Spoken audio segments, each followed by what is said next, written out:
it's actually a great segue into one of the things that I want to talk about. I know we talked about on the strategy session where I was having a conversation with a gentleman and he was saying he was going to roll out an AI product. Mhm. And I said, you know what? Okay. Well, he started breaking down what it was going to do and all the things that he had in mind for it. And he explained it so well that I was like, okay, you thought out that part. So going Yeah. back to the 95%, you covered the 95% for use case one. Yeah. Yeah. What Yeah. I started talking to him about is, well, when you do something and you bring something to market and it goes really, really well, Mhm. that opens the door for other opportunities. Yeah. And when it opens the door for other opportunities, you have two choices. Either you can accept the new opportunities that show up, Right. or you have to put boundaries in place and say, these are the intended use cases for whatever this is. And that was one of the conversations that I had with him. And I said, okay, well, you covered use case one. What are you going to do for use case two, three, and four? And he glazed over when he was like, oh, well, I don't think you understand. No, I do. Yeah. I do. What I'm saying is, you've got something so good Yeah. that is going to open the door for other things. And you have to either decide right now, before it happens, is this something that I'm going to accept when people say, oh, can it do this? Are you going to say yes? Or are you Yeah. going to say intended use? I'm only responsible or accountable for you using it this way. If you choose Right. to use it another way, I'm Yeah. not going to be responsible for that. Right. And that opens the door for competitors and other things like that. So, Right. one of the things that I wanted to talk to you about is readiness and then the awareness of being able to tune out the irrational confidence and be able to see, okay, yes, there are some other things that I'm going to need to figure out.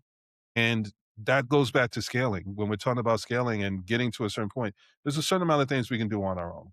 Yeah. Yeah. But the moment that we start doing really well, we don't even have to talk about the worst case scenario. We can talk about the best case scenario. Right. His product, I have every confidence that it's going to do well. Yeah. Yeah. But the moment that it does well, then it's like, okay, now what?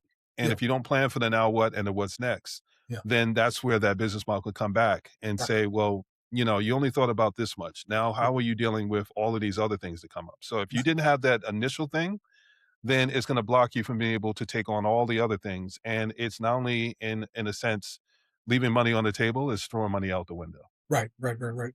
Yeah. So there's a lot packed into that. So one is I always tell entrepreneurs that when you introduce your new business, a new product or service, if you've created a new market, you're the first, and this rarely Hmm. happens, but let's say you do, right? Yeah. You're the first person to introduce something. When you demonstrate to the world that you're successful, everybody's not just going to sit back and say, "Hey, look at Sean and Jeff. They're making billions of dollars. Oh, that's so Right. great for them." No, what they're going to do is they're going to say, "Oh my God, there's a new way to make money, and they're Yes. showing us how to do it.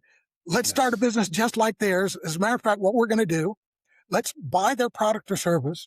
Excuse me. Let's reverse engineer that product or service and figure Absolutely. out how it's made. And then let's tweak it a little bit and let's come up with a competitive product so that we can make some of that money too. That's what Absolutely. happens, right? The other piece of it is, and this is where the entrepreneurial arrogance comes in. So when you're talking to an entrepreneur, and I hear this way too often, it's like, they're describing their product or service and their business. And it's like, who's your competition? Oh, I don't have any competition. Yeah. Yeah, okay. One, don't ever tell that to an investor because an No. investor will do two things. One, as soon as your conversation is over, they will go on to Google or whatever their search engine is, and they're going to look up whatever your product or service is called to see if does that exist anywhere in the world, right? Yes. Today. And when they see it can be here's someone in Nepal that's come up with the same idea, you know, again, they come to two thought process. Conclusions. One is if I could find it that first, that quickly, and you couldn't, you're lazy because you didn't do the research I just did, which was It's a really, red flag. you Yeah. know, and I'm not going to invest in a lazy entrepreneur, right? No investor is. Or um, you actually know that there's someone else out there, even though they're in Nepal, right? You may Mhm. never compete against them. You know that there's someone out there. I asked you a very straight question of, do you have any competition?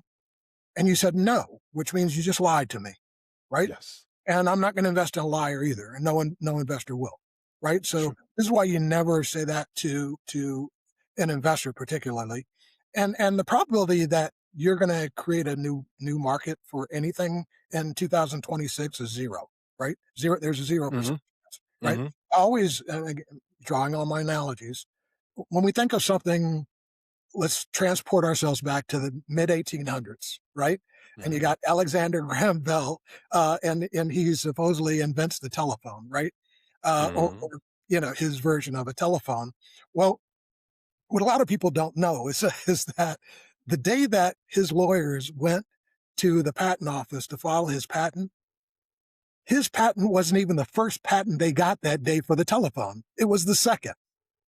But because they got two patent requests for this thing called the telephone, they went to both inventors and said, "We're going to give you 90 days to tell us how your idea is different from the other person's." Mm.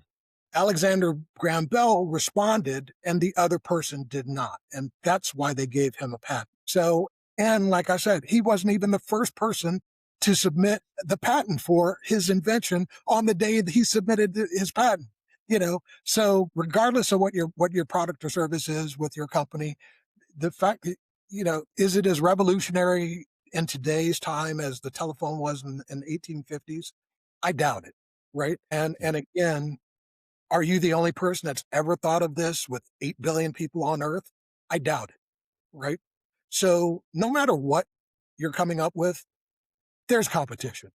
You Yes. may not compete against them because, again, maybe they're on the other side of the world and maybe they don't have the resources you have.